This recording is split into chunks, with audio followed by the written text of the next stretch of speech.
ప్రపంచ జనాభాలో 45% మంది నగరాల్లో నివసిస్తున్నారని యునైటెడ్ నేషన్స్ నివేదిక తెలిపింది. ఇండోనేషియా రాజధాని జకార్తా ప్రపంచంలోని అత్యధిక జనాభా కలిగిన నగరంగా అవతరించింది. యుఎన్ కొత్త పట్టణీకరణ నివేదిక ప్రకారం 4.19 కోట్ల మంది జకార్తాలో నివసిస్తున్నారు. 3.66 కోట్ల జనాభా కలిగిన ఢాకా రెండవ స్థానంలో ఉంది. 2000 సంవత్సరం యుఎన్ నివేదిక ప్రకారం జపాన్ రాజధాని టోక్యో ప్రపంచంలో అత్యధిక జనాభా కలిగిన నగరంగా ఉండేది. ఇప్పుడు టోక్యో 3వ స్థానానికి పడిపోయింది. జపాన్లో జననాల రేటు గత కొన్ని సంవత్సరాల నుంచి ఆందోళనకరంగా ఉంది. ప్రభుత్వం ఎన్ని చర్యలు తీసుకున్నా జనాభా పెరగటం లేదు. టోక్యో స్థానం దిగజారడానికి ఇదే ప్రధాన కారణంగా కనిపిస్తోంది.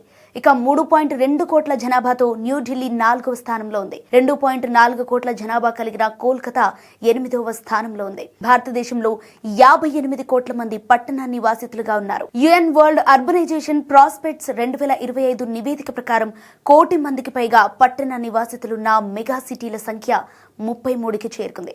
ఇక వీటిలో 19 ఆసియాలో ఉన్నాయి. 1 కోటి మందికి పైగా జనాభా ఉన్న 5 నగరాలు భారతదేశంలో ఉన్నాయి. అత్యధిక జనసాంద్రత కలిగిన టాప్ 10 నగరాల్లో 4 భారతదేశంలో ఉన్నాయి. అవి కూడా ముంబై, సూరత్, అహ్మదాబాద్, బెంగళూరు. ఇక పెద్ద నగరాల కంటే చిన్న పట్టణాల్లో ఎక్కువ మంది నివసిస్తున్నారు. పట్టణ వాసుల సంఖ్య రోజు రోజుకు పెరుగుతోంది. 2050 నాటికి జకార్తాలో పావు వంతు నీటి అడుగున మునిగిపోతోందని ఆందోళనకరమైన సమాచారం కూడా ఈ నివేదికలో ఉంది.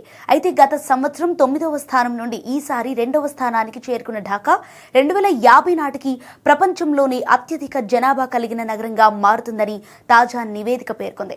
వరదలు, సముద్ర మట్టాలు పెరగటం వల్ల 10,000 మంది గ్రామీణ ప్రాంతాల నుండి నగరానికి వలస వెళ్లటమే ఢాకా అకస్మాత్తుగా 2వ స్థానానికి ఎదగటానికి కారణమయ్యింది.